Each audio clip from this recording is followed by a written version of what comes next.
بسم اللہ الرحمن الرحیم۔ سامعین کرام السلام علیکم۔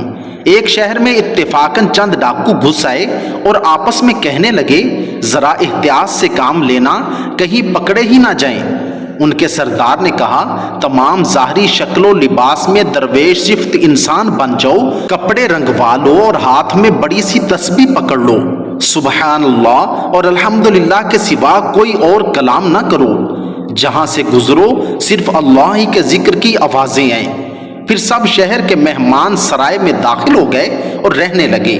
سارے ڈاکو ہلکا باندھ کر بیٹھ جاتے اور سوائے اللہ کے ذکر کے کوئی اور بات نہ کرتے تھے۔ شہر میں مشہور ہو گیا کہ مہمان سرائے میں درویشوں کی جماعت ٹھہری ہوئی ہے، سوائے اللہ کے ذکر کے کوئی کلام نہیں کرتے۔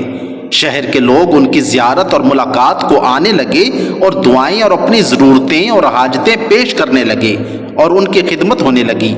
ایک مرتبہ شہر کے بادشاہ نے فوج کے ہمراہ آ کر عرض کیا درویش حضرات، آپ ہمارے گھر تشریف لائیے، زہ نصیب ہمیں بھی فیض حاصل ہوگا، اگر شفقت فرمائیں تو ہماری طرف سے دعوت قبول فرمائیں اور آج ہمارے غریب خانے پر تشریف لائیں۔ درویشوں نے دعوت قبول کر لی اور شام کو تمام بادشاہ کے محل میں پہنچ گئے۔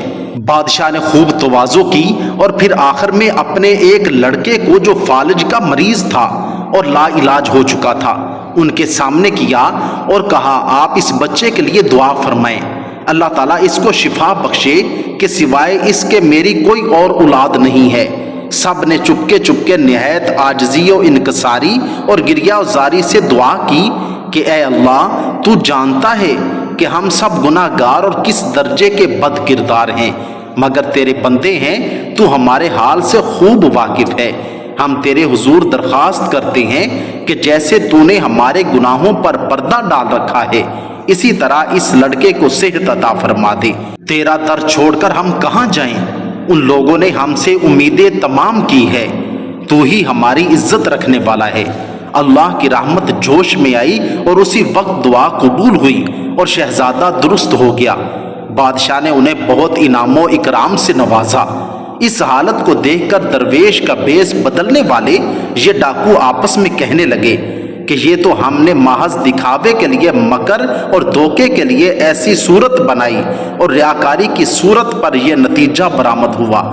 اگر ہم خالص اللہ کی رضا کے لیے ذکر کرنے والے سچے عابد و ذاکر ہوتے تو نہ جانے کیا نتیجہ ہوتا۔ چنانچہ انہوں نے سابقہ زندگی سے توبہ کی اور شہر سے دور ایک جگہ جا پڑی اور سب کے سب ولی کامل بن گئے۔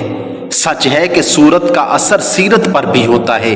اللہ تعالی ہمیں بھی اپنے نیک لوگوں میں شامل فرما لیں، آمین ثم آمین۔